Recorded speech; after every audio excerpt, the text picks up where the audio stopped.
राहुल ने पूछा, कहाँ गया रोजगार? पेपर लीक, घोटाले, हर तरफ हाहाकार। भर्ती रुकी, युवा रोए, फिर भी सत्ता मौन। माइक किया बंद जब उठी सवालों की टोन। मणिपुर की बेटियां चीखती रही, सरकार की आंखें भीगती नहीं। जनता के मुद्दों पर बोलना रूल तोड़ना कहलाता है। किस बात से इतना डर लगता है? जो सच कहे वह गुनेगार बन जाता है। फरवरी 2023 अडानी के मुद्दे पर राहुल जी को भाषण रोका गया।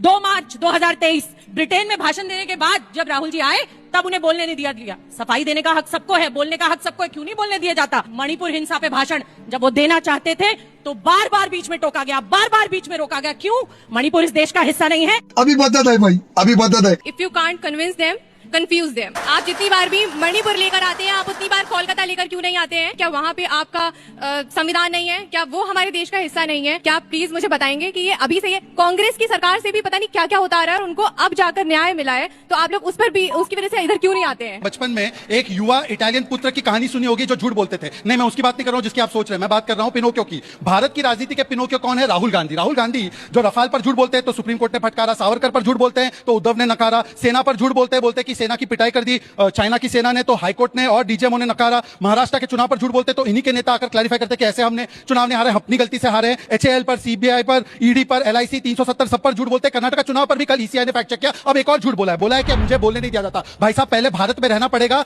भ्रमण पर कम रहेंगे, भारत में रहेंगे तब जाकर आप बोल पाएंगे। देखिए इनकी अटेंडेंस क्या है। बजट सेशन में 0%, 23 के विंटर सेशन में 36%, 23 के बजट सेशन में 39%, विंटर सेशन में 22 के 0%। और बोलने का समय जैसे बताया विशाल जी ने 100 मिनट मिलता है, 22 मिनट मिलता है, 37 मिनट मिलता है, तो बोल नहीं पाते। और कौन बात कर रहा है? आरोप कौन लगा रहा है? वो जो इंदिरा का पोता है। 50 वर्ष पहले इंदिरा जी ने पूरे विपक्ष को इमरजेंसी में बाहर निकाल दिया था। राजनाथ जी को बेल भी नहीं मिली थी कि वो अपनी माता जी के अंतिम संस्कार में जा सके। बजरू सुल्तानपुरी ने एक बार हिटलर बोल दिया था, नेहरू जी को जेल में डाल दिया था। ये वो पार्टी है जिसने किशोर कुमार के गाने बंद करवाए थे इमरजेंसी में, क्योंकि उन्होंने विरोध किया था इमरजेंसी का। इनके आज के मुख्यमंत्री तमिलनाडु के बोलते हैं कि अगर कोई मीडिया वाला सवाल पूछेगा तो मैं उसको नग्न करके स्ट्रिप करूंगा। अभी टीवी कवरेज की बात हो रही थी, आंध्र बाइफरकेशन बिल में पूरा टीवी कवरेज का ब्लैकआउट कर दिया था। और ये वो लोग हैं जिन्होंने एलओपी पोस्ट क्रिएट ही नहीं की थी। 52 से लेकर 69 तक कोई एलओपी पोस्ट नहीं थी। 77 में जनता सरकार ने एलओपी पोस्ट क्रिएट किया और पहली बार यशवंत चौहान बने थे। परंतु देखिए ना, जनता भी इनकी सुनने को तैयार नहीं। सवाल ये नहीं कि बोलने नहीं दिया जा रहा, जनता नहीं सुनती। 3 चुनाव हारे, 90 विधानसभा चुनाव हारे, और अब ना संगत है ना जनमत है, केवल जनपद है, और बोलते हैं कि मुझे बोलने नहीं दिया जा रहा।